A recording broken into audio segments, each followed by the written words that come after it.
أعوذ بالله من الشيطان الرجيم. بسم الله الرحمن الرحيم.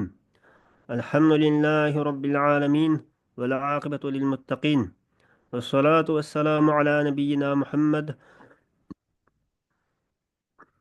وعلى آله وصحابته ومن اتبعهم بإحسان إلى يوم الدين.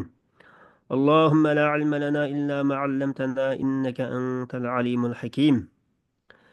الله تعالى iltifoti bilan tafsirul jalalayndan 245 oyatni o'qib olgan bo'ldik. 246 oyatga keldik.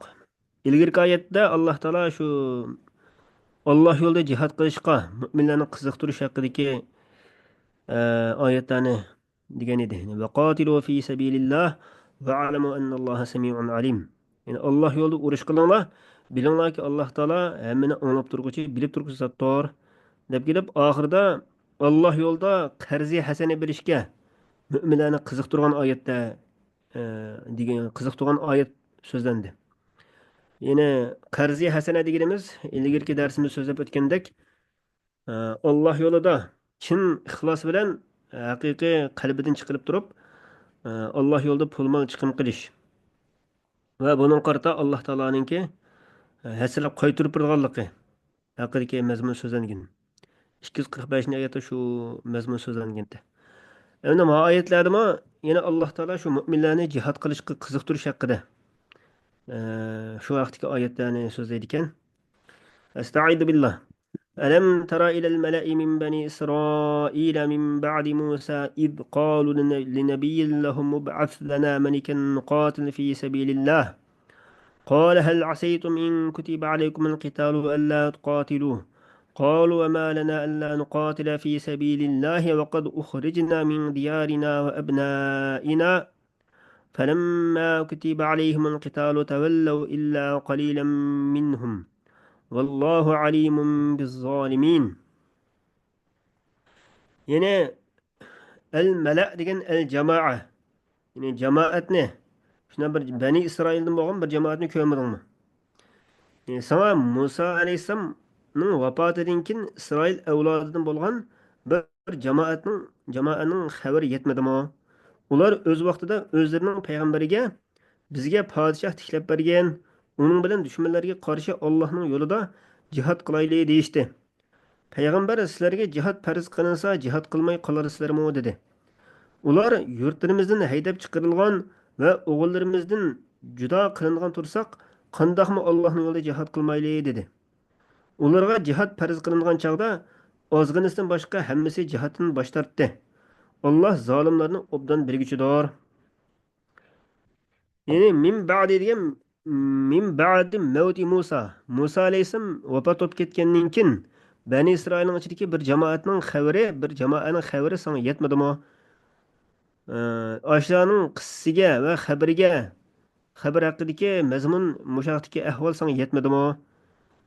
O'z vaqtida dedi ular o'zlarining payg'ambariga, o'smi Shamuil alayhissalom edi deydi. Linabiyin deb keltirgan linabiyin lahum deb keltirganlikdan ularningki shu payg'ambarning payg'ambarligini e'tirof qilganligi chiqdi ma gapdan hozir. Payg'ambarga shunday debdi: "Ib'ath lana malikan nuqatil fi sabilillah." Bizga shunday bir podshohni, ya'ni malik degandan murod bu yerda hokim degandek bir gapgan hamda ishlarni boshqurguchi. Shunday bir podshohni bizga avatkinki, biz uning bilan Alloh yo'lida urush qilaylik. Oshning bilan bizning so'zimiz birga keldigan va biz uning murojaat qildigan ashta bir kishini podshohni bizga tiklab bergan dedi.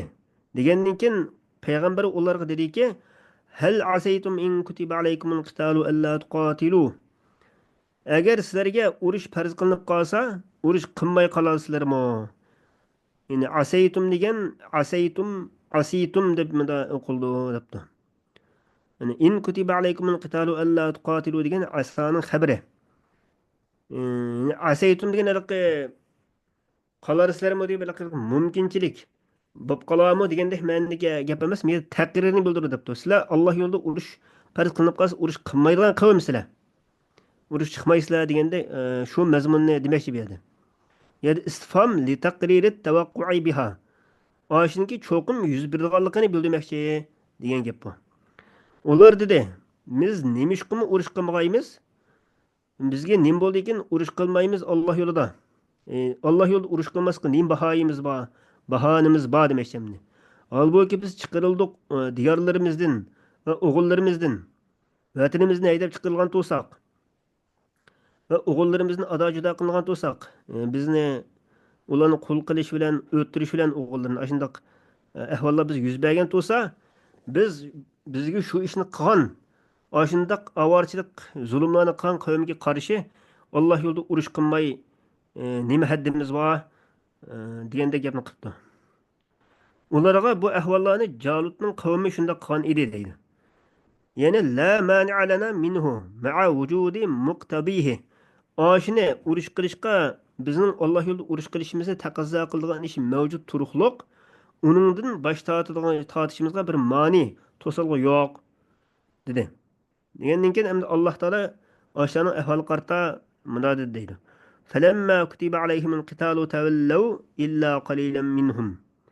Ularga urush qilish farz qilingan vaqtda ular urush qilishdan bosh tortdi va qo'rqdi. Faqatla ularning ozg'inisidan boshqasi. Ular bo'lsa shu dengizdan o'stan daryodan o'tgan kishilar daryo. Talut bilan ularga tiklab berilgan Talut bilan billa ular podshoh qilib tiklab berilgan Talut bilan billa shu daryodan o'tgan kishilar. Bu keyingi oyat keladi deydi. Vallohu alimun biz zolimin. Alloh taolo zolimlarni obdan bilguchidir, ularni jazolovchidir. Ya'ni ashta urush farz qilinsa, urush qilishdan bosh tortganlik bu zolim, o'ziga o'zi zulm qilganlik bo'ladi demoqchi bu odamni. Endi ular payg'ambardan o'zlariga bir podshohni tiklab berishini so'ragan edi. So'ragandan keyin ularning payg'ambari Parvardigoridan ashta bir podshohni avatishni so'rdi deydi. Shuning bilan Alloh taolo uningga shu Talutni avatadiganligi bilan javob qaytardi. Va qala lahum nabiyuhum. Ularga payg'ambari dediki, haqiqatan Alloh taolo avatdi sizlarga Talutni podshoh qilib. Talutni podshoh qilib avatdi deganda ular dediki, anna yakunu lahul mulku alayna va nahnu ahaqqu bil mulki minhu va lam yu'ta sa'atan min al mal. Ma muhim gap hozir mana. Qandaqsig'imi uning uchun bir podshohlik bo'lsin. Bizning ustimizga hukmronlik qilgan bir podshohlik bo'lsin. Halbuki biz uningdanmi podshohlikqa bekrak haqli tursak, uningga nihoyat keng kushali bir mol dunyo berilmagan tursa, deb munda debdi bu yerda. Ya'ni chunki avu Allohninki devatgan podshoh tiklangan odam shu Talutni bashimdi. U bizning mamlakatimizning tabarikidan emas va u payg'ambarlikninki avlodidan emas.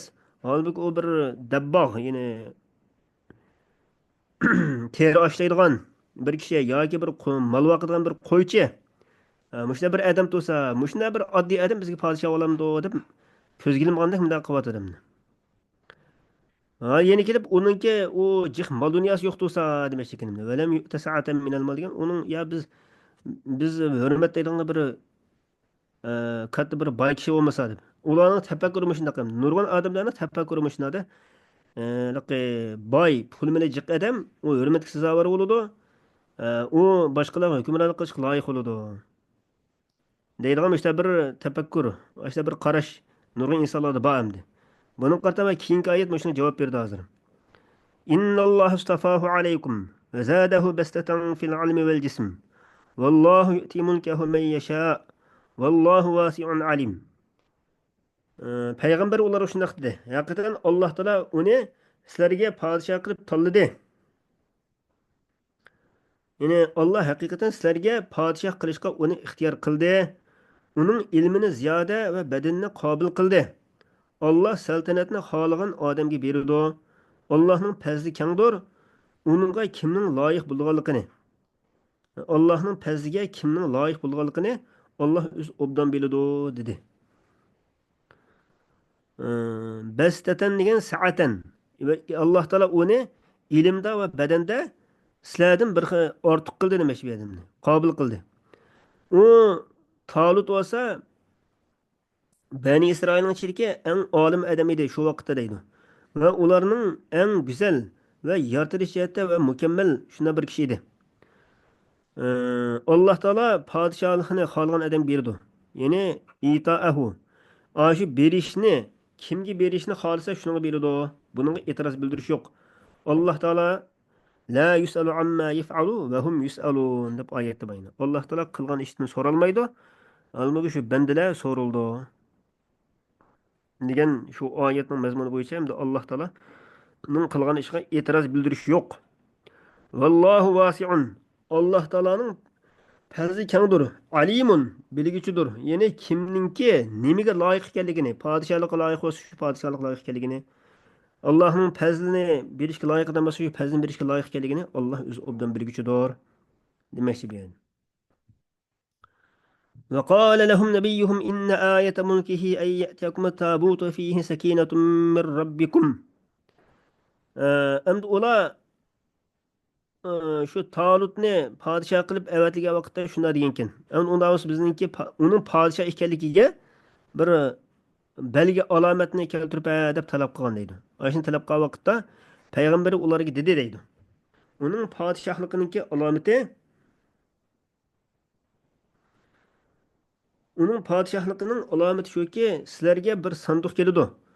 Uningda Rabbinglar tarafidan sizlarni taskin topqizgan narsa va Musoning, Harunning tavalari qoldirib ketgan narsalar.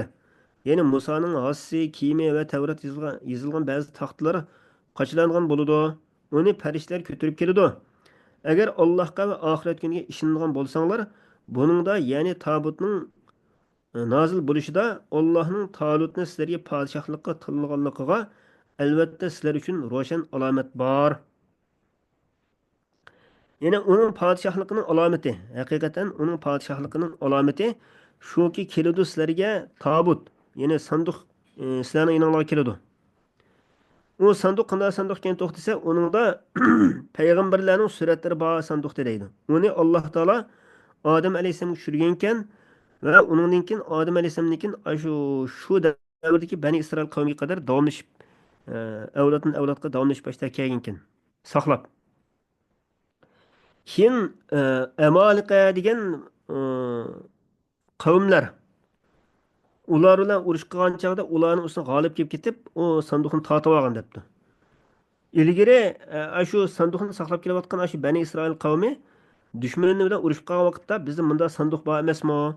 Bizni bunda sanduq bor, bilib qo'yingmi deb o'sha yoqda yig'zachat ekan. Va uni urush qilgan vaqtda shu dushmanlarga qarshi ko'rsatgan va shuning bilan taskin topatdi deydi. Xudo Alloh taolo fihi sakinatun min robbikum deb aytgandek. Ya'ni fihi sakinatun min robbikum deganlik, uningda sizlarning qalbinglarni taskin topqizgan, xotirjam qilgan narsa bor. Ya'ni dushmaniga qarta biz bunda narsa bor deb ash ko'z qila olgan bo'lgandan keyin shu qalbini taskin topqizgan narsa ekan tuqandi shu chog'da. Va yana ash sanduqda Musa alayhisolamning tavalari, oil tavbati va Harun alayhisolamning oil tavbati qoldirib ketgan ba'zi narsalar bor. Yine o Musa Aleyhisselam ve Harun Aleyhisselam taşlap koygan nesle batı deydi. O nesle nime o dese Musa Aleyhisselam'ınki iki kaşı ve hasası ve Harun Aleyhisselam'ınki sellisi katarlık nesle deydi. Ve kafizun minel men ellezî kâne yenzilu aleyhim. Ve öz vaqtda şu Musa Aleyhisselam'ın davrideki Ben İsrail kavmiga Allah Teala tushirib bergan el menne ve selva deb ilgili bir oyat o'tgan. Ana shu menninki mennidan azroq boti deydi. Bu menni degan shu hasal debdi hasal. Shay'un kal asalil abyad. Oq asalga o'xshash bir narsa ekan. Va Tavratningki ba'zi taxtalari bor edi deydi. O sanduqning ichidan bu narsalar bor ekan. Amma tahmiluhul malaika oyatdagi tahmiluhul malaika degan bu hol deydi. En ay yatiyakum deki shu fe'ldan holkin. Ya'ni sanduq sizlarga keladi, uni farishtalar ko'targan holatda demoqchi. Inna fi zalika laayatan lakum in kuntum mu'minin. Haqiqatan ashuningda albatta sizlar uchun bir alomat belgi bor. shu Talutninki podshoh ekanligiga qarata bir belgi bor. Agar sizlar iymon etquchi bo'lsanglar. Ee, Yani aş sandıqni farishtalar osmon bilan zaminning orasida ko'targan edi. Holbuki ular uningga qarab turishyotdi. Hattoki qo'ydi farishtalar u sanduqni Talutning oldida. Shuning bilan u qavmlar Talutningki podshohligini e'tirof qilishdi va jihad qilishga oldirdi deydi. Shuningdan Talut ularningki yoshlaridan 70 ming odamni jihad qilishga tanlagan edi debdi. Bugungi ma o'qigan darslarimiz mo'minlarni Alloh taolo jihad qilishga qiziq turgan oyatlar. Bu oyatlardan biz ba'zi ahkomlarni bilib olishimizga to'g'ri keladi. Buningda Alloh taolo mo'minlarni hargiz xor qilmayman, aziz qilaman deb va'da qilgan.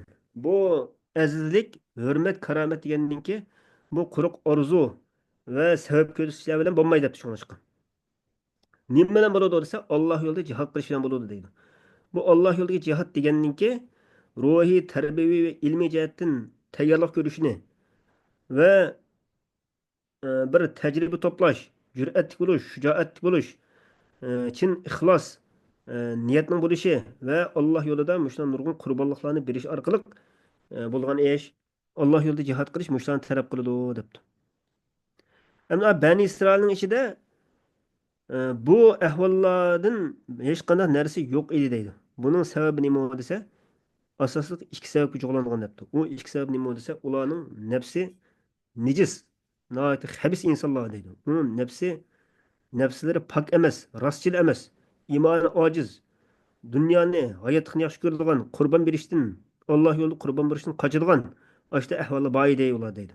Shuningga ular Alloh yo'lida jihad qilishdan qochgan deydi. Bu bir nuqta. İkinci biz bilib olgan nuqta nima degan chaqda bu podshohlik, hukm, riyosat deganninki bu merosxo'rlik bilan yoki boylik bilan bo'lgan ish emas, balki ilm, mahorat va shaxsiy xarakter va kuchli iroda bilan bo'lgan ish debdi. Ibn Abbos radhiyallohu anhu shunday degan ekan. Ammo biz bayatni o'qigan oyatdagi tilga ilingan Talut degan shu podshoh bo'lib tiklangan shu kishi shu zamonda Bani Isroilning ichidagi eng olim kishi edi deydi. Va eng go'zal va badan qurilishi nihoyat mukammal shunday kishi edi. Ashta boshqa shu badan qurilishiningki ashta go'zal bo'lishimi bir muhim e, nuqta bo'ladi demoqchi ekanman. Ba'zi yaxshiliklarga tanlanishda muhim bir nuqta bo'ladi ekan. Eng muhimi ilm endi. İlimlik buluş, faziletlik buluş, muşu kişilerin arasında yolbaşçı buluş, imametçilik kılışka en muhim asas olalardan işlerden birisi. Yani üçüncü biz bilip algan nokta nima degan vaqtda ümmetin içinde, bu İslam ümmetinin içinde herkes yaxşılık üzülüp kalmaydı debdi. Köpüncü kişiler cihattan ibaret bu mecburiyetten baş tasımı, yani az bir kısım kişiler bu mecburiyetten çok orundaydı. Şunu şu ümmetin içindeki az bir kısım kişiler bu her daim şu ümmetini tirildirip durgan kişilerdir. Bu az kişiler olsa şu köpüncü kişiler kılanmagan işlerini kılıdı deydi.